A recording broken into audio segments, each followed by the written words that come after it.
amat enak makan colenak, dimakan bersama saudaranya. Selamat siang anak-anak, semoga baik semuanya.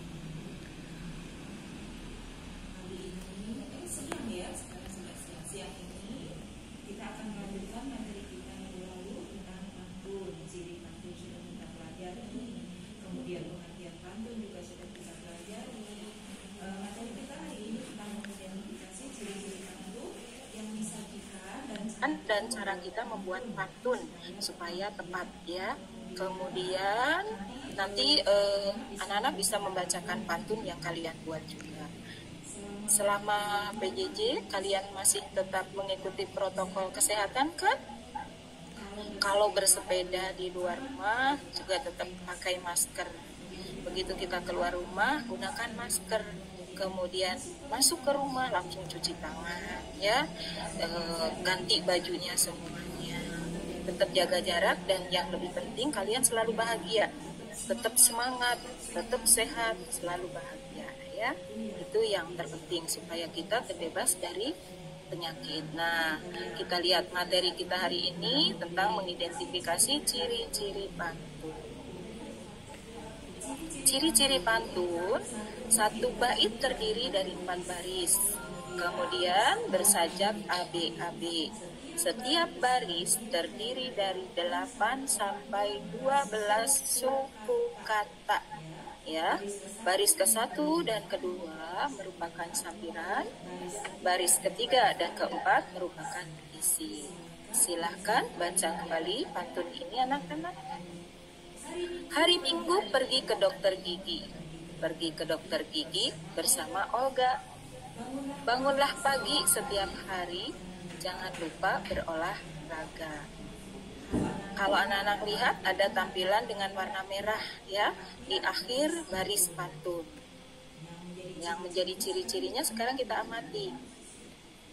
Pantun di atas terdiri dari 4 baris. Ya, baris ke-1 dimulai dengan hari, kedua pergi, ketiga bangunlah, dan keempat janganlah. Kemudian baris pertama dan ketiga diakhiri huruf I. Ini yang masih suka salah kalau anak-anak membuat pantun ya. Kemudian baris ketiga dan keempat diakhiri dengan suku kata ga. Suku kata ya, ga itu suku kata. Kemudian pantun ini bersajak A, B, A, B. I itu kita anggap A, jadi baris ke-1 I, baris ketiga I, jadi A ada di ketiga dan ke-1. Kemudian baris keempatnya dengan keduanya ga ya, itu kita anggap sebagai B-nya. Kita lanjutkan materi berikutnya, membuat pantun. Ibu lanjutkan dengan membuat pantun anak, nanti sehubungan dengan tugas kalian ya. Membuat pantun itu bagaimana sih caranya supaya tepat?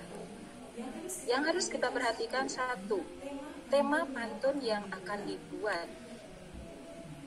Kita lihat temanya tentang apa? Olahraga, atau hobi misalnya, atau makanan, berarti nanti isi pantunnya harus sesuai dengan temanya. Kemudian jenis pantun yang akan dibuat. Kalau pantunnya anak-anak berarti isinya harus tentang anak-anak, jangan memasukkan isi yang itu untuk orang dewasa ya. Kemudian kalau itu pantunnya jenaka harus mengundang tawa nanti isinya. Itu maksudnya jenis pantun yang akan kita buat harus kita perhatikan juga. Yang teramat penting adalah sajak pada bagian sampiran dan isi pantun. Ingat, sampiran ada di ke-1 dan kedua, kemudian isi pantun ada di 3 dan 4. Tapi untuk sajaknya, baris ke-1, sampiran ke-1 itu akan sama dengan baris ketiga, yaitu isi ke-1-nya. Kemudian baris kedua yang merupakan sampiran kedua, nanti sajaknya atau bunyi akhirnya harus sama dengan isi pantun yang keduanya. Itu harus tetap anak-anak perhatikan supaya kita tepat ya. Satu lagi di sini jumlah suku kata. dalam satu baris itu tidak boleh lebih dari 12 kata ya. Sekarang kalian lihat ada gambar. Kira-kira ini pantun apa ya? Dari gambarnya, anak-anakkah, orang dewasakah? Nanti ada di LKPD. Silakan nanti anak-anak untuk mengerjakan. Kita lanjutkan lagi. Membuat pantun nasihat. Hampir sama ya cara-caranya atau langkah-langkahnya dengan yang membuat pantun anak tadi. Ini salah satu contoh. Berarti nanti pantun yang kalian buat isinya harus berupa nasihat yang sesuai dengan gambar yang ada di sini. Kemudian kita lanjutkan lagi. Tradisi berpantun Indonesia itu banyak budayanya. Salah satunya ada tradisi berpantun yang dilakukan di Betawi ya. Biasanya digunakan pada acara pernikahan atau biasa dikenal dengan tradisi palang pintu. Kemudian yang berikutnya mengidentifikasi isi atau makna dan amanat pantun. Amanat pantun umumnya berisi nasihat, ajakan maupun saran mengenai suatu hal.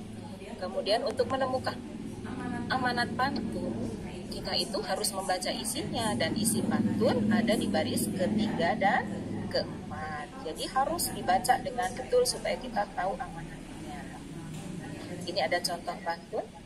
Ranting pohon mudah patah, saat memanjat harus hati-hati.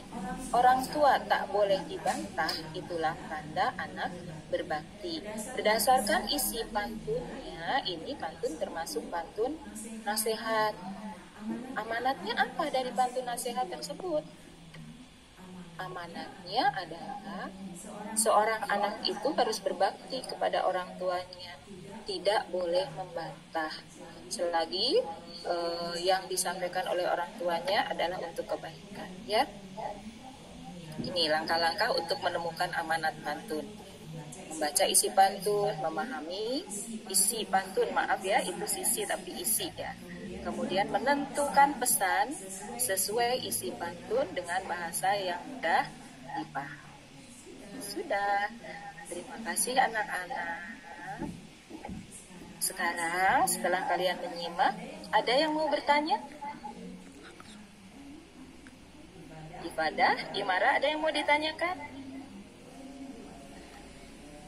Kalau tidak ada yang ditanyakan, nanti buka Google Kelas kalian ya, atau WA kalian. Di sana sudah ada LKPD yang harus kalian kerjakan. Ikuti petunjuknya. Silakan, ada yang mau bertanya?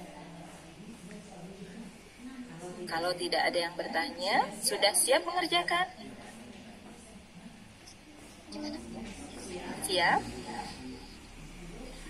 Siap. Kalau sudah, silakan. Selamat mengerjakan. Ya, nanti hasilnya dikirim. Ya.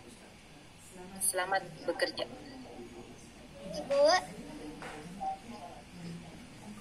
Iya, Ibadah mau bertanya. kalau yang gambar ke satu itu pantun anak-anak. Iya, gambar ke satunya pantun anak-anak.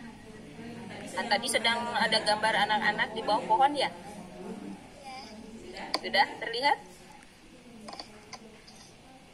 Ada lagi yang mau ditanyakan?